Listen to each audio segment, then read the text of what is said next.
Welcome students. आज हम start करने वाले हैं सेकंड यूनिट। ठीक है, तो हमने फर्स्ट यूनिट ऑलरेडी इसकी पढ़ ली है, डेटाबेस मैनेजमेंट सिस्टम की। आज हम सेकंड यूनिट लेके आए हैं और इसके सारे टॉपिक जितने भी मैंने इसमें कवर करा रखे हैं, 6 के 6 टॉपिक इस वीडियो में कवर हो जाएंगे, जिसके बाद थ्योरी से जितने भी क्वेश्चन आप आएंगे ना सेकंड यूनिट में आप अटेम्प्ट कर पाओगे और सबसे ईजी लैंग्वेज में नोट्स हैं। ठीक है, तो ये वीडियो को स्टार्ट करते हैं।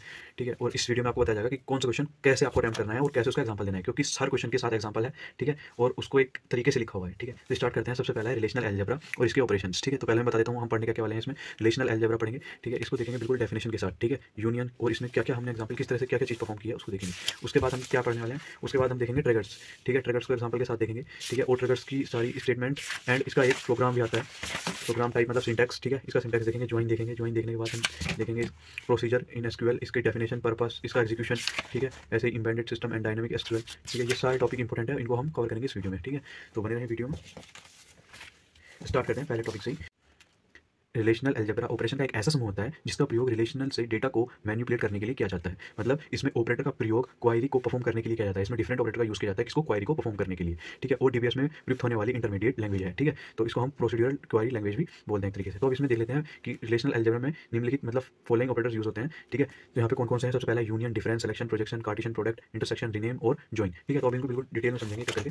तो सबसे पहला है यूनियन। अब यूनियन क्या है, अब यहाँ पे इसका एग्जांपल देखिए। यहाँ पे हमने एक पी लिया है, ठीक है, और एक क्यू। तो इस पी में देखिए बी की वैल्यू 2, ए की वैल्यू 8, डी की वैल्यू 3, एफ की वैल्यू 4, ई की 5 और इसमें क्या है ए 1, सी की 2, डी की 3 और ई की 4। तो इसने क्या कहा है, पी और क्यू दो इनपुट रिलेशन है, दो इनपुट रिलेशन ले लिए। ठीक है, अब इसने क्या कहा, और आर आउटपुट रिलेशन है, एक आर हमारा आउटपुट रिलेशन है। ये डुप्लीकेट टपल्स को एलिमिनेट करता है।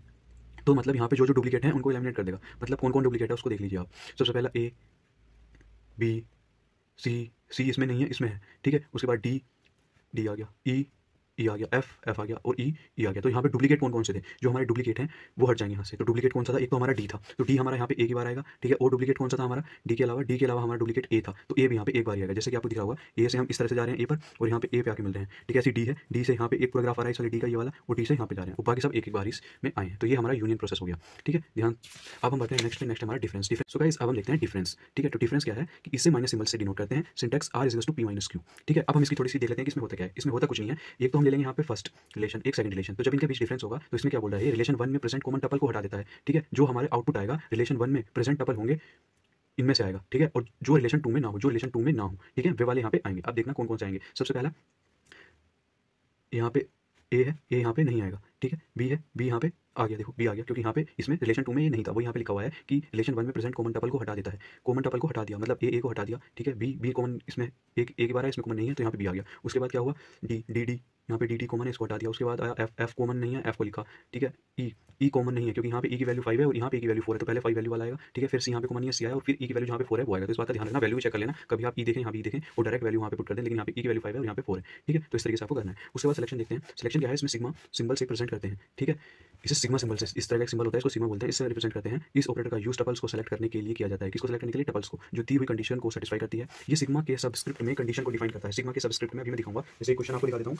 वो न्यूमेरिकल टाइप क्वेश्चन है। ठीक है, एक सेकंड, यहाँ पे जैसे इस क्वेश्चन को भी मैं आपको कराऊंगा, तो यहाँ पे एक सिग्मा है, इसके यहाँ पे सब्सक्रिप्शन में यहाँ पे हमने दी है ये वाली value, branch is to CSC, तो बिल्कुल सेम यही है। ठीक है, तो यहाँ पे वही यहाँ पे लिखा है कि इसके सब्सक्रिप्ट में कंडीशन को डिफाइन करता है। ठीक है, ये एक यूनरी ऑपरेटर है जो सिर्फ रिलेशन या टेबल में डिफाइन होता है। ठीक है, इतनी बात आपको समझ। उसके बाद हम नेक्स्ट देखते हैं सिलेक्शन के बाद प्रोजेक्शन। प्रोजेक्शन क्या है, प्रोजेक्शन को हम पाई से दिखाते हैं, पाई से। ठीक है, इस ऑपरेटर को पाई सिंबल से रिप्रेजेंट करते हैं। इसका प्रयोग एक रिलेशन में से एट्रीब्यूट के सबसेट को सेलेक्ट करने के लिए करते हैं। ध्यान से सुनो, एट्रीब्यूट्स के सबसेट को सेलेक्ट करने के लिए, एट्रीब्यूट्स के सबसेट को सेलेक्ट करने के लिए। ठीक है, ये कॉलम को पिक करके सबस्क्रिप्ट में डिफाइन करता है। जैसे कि यहाँ पे इसी क्वेश्चन में ले लीजिए, यहाँ पे पाई है, इसको हम बोलेंगे प्रोजेक्शन। ठीक है, यहाँ पे इसने कॉलम को ले लिया, रोल नंबर और नेम। ठीक है, उस तरीके से। ठीक है, ये क्या है इसकी एट्रीब्यूट्स, रिलेशन में से एट्रीब्यूट्स के सबसेट को सेलेक्ट करने के लिए किया जाता है। तो यहाँ पे एट्रीब्यूट्स को इसने सेलेक्ट किया, जो है रोल नंबर, नेम। ठीक है, यहाँ पे स्टूडेंट टेबल में से इसने रोल नंबर और नेम लिया। अब हम इसको बताते हैं। उसके बाद देखते हैं कार्टेशियन प्रोडक्ट। कार्टेशियन प्रोडक्ट क्या है, कार्टेशियन प्रोडक्ट को हम एक्स इस सिंबल से दिखाते हैं, क्रॉस से। ठीक है, सिंबल से रिप्रेजेंट करते हैं R is to P cross Q. ठीक है, तो अब सपोज कीजिए हमारे पास दो रिलेशन है पी क्यू। ठीक है, पी में हमारी है A1 B2 C3 D4। तो अब जब यहाँ पे हम पी क्रॉस क्यू करेंगे, ठीक है, तो हमारे पास पहली वैल्यू सबसे पहले आएगी 1 A और इसकी हम इसके साथ करेंगे एक बार product A1 C3 A1 D4। ठीक है, A1 C3 A1 D4। उसके बाद B2 C3 B2 C D4 इस तरीके से हमने यहाँ पे इसकी कार्टेशियन प्रोडक्ट की। तो ये भी सिंपल है। ठीक है, उसके बाद हम क्या देखते हैं, इंटरसेक्शन। इंटरसेक्शन का यूज दो रिलेशन में से कॉमन टपल को सेलेक्ट करने के लिए किया जाता है। कॉमन टपल्स को ध्यान से देखना। अब दो यहाँ पे देख लीजिए, इसको इससे दिखाते हैं, उल्टे कह दीजिए आप यहाँ। ठीक है, इस तरीके से हम इसको रिप्रेजेंट करते हैं, इसका सिंबल है। ठीक है, यहाँ पे P है हमारे पास, एक Q है, तो इनमें से कॉमन कौन कौन से हैं, कॉमन एक तो A है, A आ जाएगा, और इसमें से और क्या कॉमन है, B इसमें B नहीं है, C इसमें नहीं है, D दोनों कॉमन है, तो D आ जाएगा। इसमें F E। ठीक है, तो दो ही कॉमन थे, तो ये दोनों यहाँ पे आ जाएंगे, इसको बोलेंगे इंटरसेक्शन। अब हम बढ़ते हैं आगे। आगे आता है रीनेम। रीनेम में क्या होता है, है रीनेम ऑपरेटर को रो सिंबल से रिप्रेजेंट करते हैं। इसका यूज़ रिलेशन में दोबारा नाम देने के लिए किया जाता है, किसी भी चीज़ को दोबारा नाम देने के लिए हम इसका यूज़ करते हैं। ठीक है, ज्वाइन क्या है, इसे ज्वाइन सिंबल से रिप्रेजेंट किया जाता है। इस तरीके का एक सिंबल होता है, इसको ज्वाइन बोलते हैं, इसे रिप्रेजेंट करते हैं। यहाँ पर दो रिलेशन को एक न्यू रिलेशन में कंबाइन करता है। सपोज कीजिए दो रिलेशन है आपके पास, उसको एक रिलेशन में कंबाइन करता है। जैसे कि यहाँ पे समझ लीजिए इसको थोड़ा सा, यहाँ पे क्या हुआ था, यहाँ पे हमने एक यहाँ पे इसका यूज़ किया ज्वाइन का, तो क्यों यूज़ किया, अब यहाँ पे ये किस तरह से वर्क करता है इसको थोड़ा सा समझ लीजिए। यहाँ पे अब यहाँ पे आपके पास तीन चीज़ें हैं, स्टूडेंट, इशू और बुक। यहाँ पे रोल नंबर। ठीक है, अब हमको पब्लिशर नेम चाहिए था, जैसे इसमें हमने यहाँ पे क्वेश्चन देखा था, find the name of a student who has issued a book published by ABC publisher. ठीक है, तो यहाँ पे हमको अब स्टूडेंट टेबल में से स्टूडेंट को लेना होगा। ठीक है, उसके बाद क्या नाम, उसका नेम लेना होगा और उसने कौन सी पब्लिशर की बुक ली है उसको देखना होगा। तो यहाँ पे हमको स्टूडेंट का यूज़ करना होगा, इशू का भी यूज़ करना होगा और बुक का भी। तो तीनों को जब हम यूज़ करेंगे तो यहाँ पे हम इसका यूज़ करेंगे, ज्वाइन का यूज़ करेंगे। ठीक है, तो हमने तीनों को यूज़ किया क्योंकि हमने देखा कि इसमें रोल नंबर है, इसमें रोल नंबर है। ठीक है, इसमें ISBN है और इसमें भी कॉमन ISBN है। तो पहले इन दोनों को कॉमन करेंगे, स्टूडेंट और इशू। यहाँ पे स्टूडेंट और इशू, फिर इशू से बुक अलॉट करवाएंगे कि इशू। ठीक है, तो यहाँ पे पब्लिशर का नेम हमारे पास आ जाएगा। ठीक है, इस तरीके से कुछ ये वर्क करता है। अभी हम ये वाला क्वेश्चन सॉल्व करेंगे तब आगे बिल्कुल क्लियर समझ में आ जाएगा। फिलहाल आपके लिए मैंने समझा दिया था कि अभी ज़्यादा कंफ्यूजन आपको ना हो। ठीक है, तो फर्स्ट है theta join, left outer join, ये आउटर है। ठीक है, OUTER, right outer join, full outer join और नेचुरल ज्वाइन। ठीक है, इसको भी अभी हम डिटेल में पढ़ने वाले हैं। ठीक है, तो फिलहाल इतना ही, तो हमारा रिलेशनल अलजेब्रा यहीं पे कंप्लीट होता है। ठीक है, अब हम देखते हैं कुछ छोटे से टर्म जो कि आपको पढ़ लेने चाहिए। एक तो है हमारा डोमेन। ठीक है, तो इसको आपको देख लेना है कि डोमेन है क्या।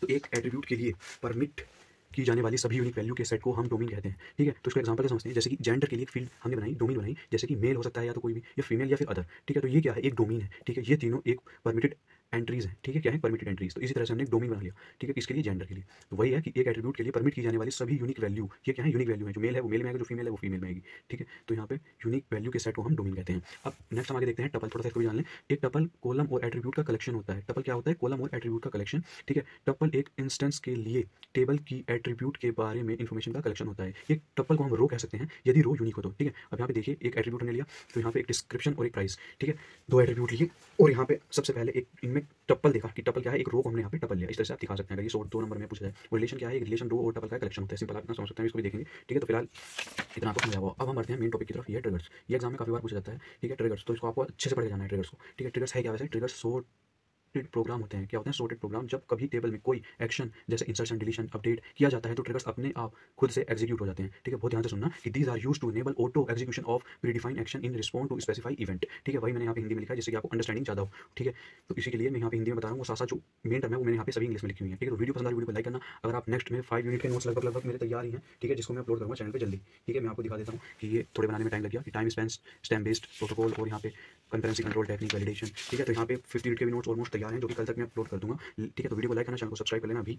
ठीक है, तो यहाँ पे ट्रिगर्स को अभी डिटेल में पढ़ते हैं कि वो क्या करता है ट्रिगर्स। तो ट्रिगर्स को कॉल या इन्वोक नहीं किया जा सकता। ठीक है, कॉल या इन्वोक नहीं किया जा सकता। क्यों नहीं किया जा सकता, क्योंकि जब भी किसी DML, ठीक है, डेटा मैनिपुलेशन लैंग्वेज स्टेटमेंट को परफॉर्म किया जाता है तो ट्रिगर एग्जीक्यूट हो जाता है। अगर आपने पहली पार्ट नहीं देखा, पहली यूनिट का, तो जाके वीडियो जरूर देखें, तब आपको जो टर्म यहाँ पे कुछ यूज हो रही है वो वहाँ पे काम आएंगी। ठीक है, तो यहाँ पे आप आगे देखो, इसका एक डायग्राम है, इसको आपको एग्जाम में जरूर बना के आना है। ठीक है, क्योंकि डायग्राम कैसा ही हो एग्जाम में उस पर नंबर देता जरूर है। ठीक है, तो इसका एक डायग्राम है, इसको एक बार बना के देख लेना। ठीक है, तो आपके अच्छे से समझ आ जाएगा। आप देखते हैं इसके टाइप्स क्या है। फर्स्ट है टपल, रो लेवल ट्रिगर। ठीक है, लो लेवल ट्रिगर में क्या होता है, जब प्रत्येक रो में अपडेट, डिलीशन तथा इंसर्शन होता है तब रो लेवल ट्रिगर घटित होता है। मतलब जब प्रत्येक रो में कोई चीज़ अपडेट कर रहे हैं, उसमें से डिलीट कर रहे हैं, इंसर्ट कर रहे हैं, तो ये कंडीशन हमारी रो लेवल ट्रिगर कहलाती है। ठीक है, इसको इस तरीके से लिख सकते हैं। और अब हम बताएं नेक्स्ट, एक सेकंड, अब आता है हमारा स्टेटमेंट लेवल ट्रिगर। ठीक है, अब इसको देख लीजिए। जब प्रत्येक SQL स्टेटमेंट एग्जीक्यूट होता है तब स्टेटमेंट लेवल ट्रिगर घटित होता है। ठीक है, तो इतना समझने के बाद अब बढ़ते हैं इसकी सिंटैक्स की तरफ। अब इसका सिंटैक्स देख लीजिए। सिंटैक्स फिलहाल आप पढ़ लीजिए। ठीक है, और इसकी जो मेन टर्म है उसको याद करते चलिए साथ साथ। ठीक है, तो सबसे पहले हम इसमें क्या देखते हैं, सबसे पहले क्रिएट और रिप्लेस। ठीक है, किसको करा, क्रिएट किया या रिप्लेस किया, इसको ट्रिगर को इन ट्रिगर नेम।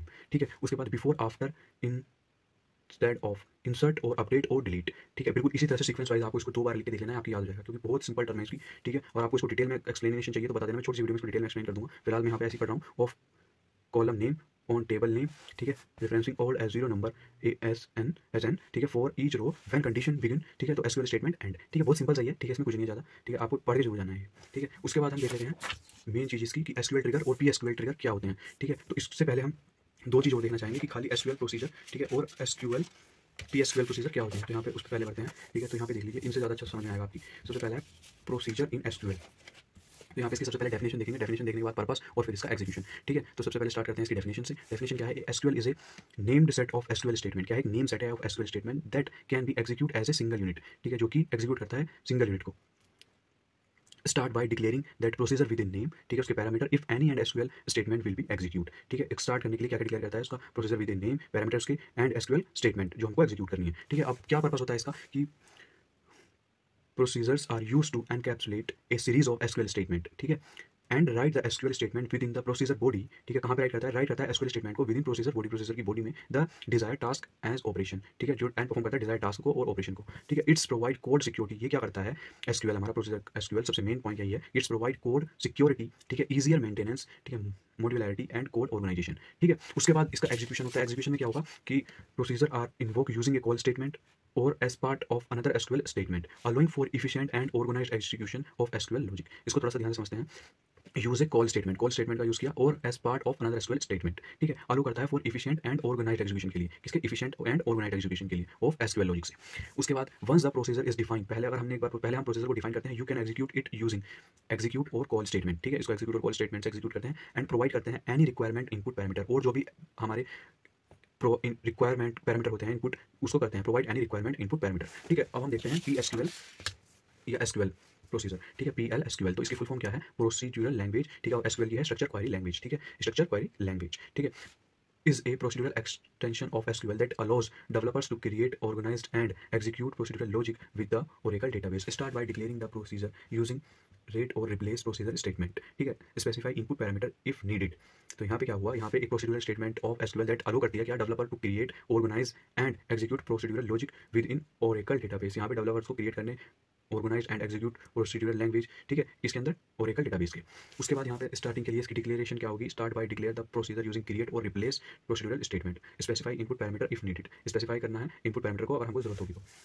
पर्पस क्या है, the primary purpose of PL/SQL is to enable the development of powerful and efficient database application. Primary goal क्या होता है, इनेबल करता है development of powerful and efficient database application के लिए। डिफाइन द लॉजिक और set of action to be perform with the procedure, ठीक है, डिफाइन द लॉजिक और सेट ऑफ एक्शन, ठीक है, इस लाइन को थोड़ा फोकस करें, डिफाइन द लॉजिक और set of action to be perform with the procedure, utilise PL/SQL construction like loops, क्या कंडीशनल स्टेटमेंट्स, ठीक है, और एसक्यूएल स्टेटमेंट एज नेसेसरी, और यहाँ पे क्या करता है प्रोग्राम्स को भी इंक्लूड करता है, ठीक है, और यहाँ पे लूप्स कंडीशनल स्टेटमेंट्स को भी वो इनको भी यूटिलाइज करता है, ठीक है। अब एग्जीक्यूशन में क्या आता है, call the procedure using the execute और कॉल स्टेटमेंट, पास एनी रिक्वायरमेंट इनपुट पैरामीटर, ठीक है, एग्जीक्यूशन में तो बस यही आते हैं इसमें, एक लाइन तो आप परमानेंट लिख सकते हो, पास एनी रिक्वायरमेंट इनपुट पैरामीटर्स, ठीक है, तो आपको पॉइंट में ही आंसर लिखना है, पॉइंट में लिखें, पैराग्राफ में लिखना है, पैराग्राफ में लिखें इस तरीके से ही हेडिंग डाल के, हेडिंग डाल के इसकी डेफिनेशन पर्पस एग्जीक्यूशन इस तरीके से एग्जामिनर की लाइन से ही देख लेता है कि यहाँ पे बंदा पढ़ के आया है या नहीं, ठीक है। अब देख लेते हैं इसके एसक्यूएल ट्रिगर, PSQL ट्रिगर, तो इसमें भी बस यही लिखा है, इसका use and force business rule, maintain data integrity and automate tasks such as logging change और updating table according to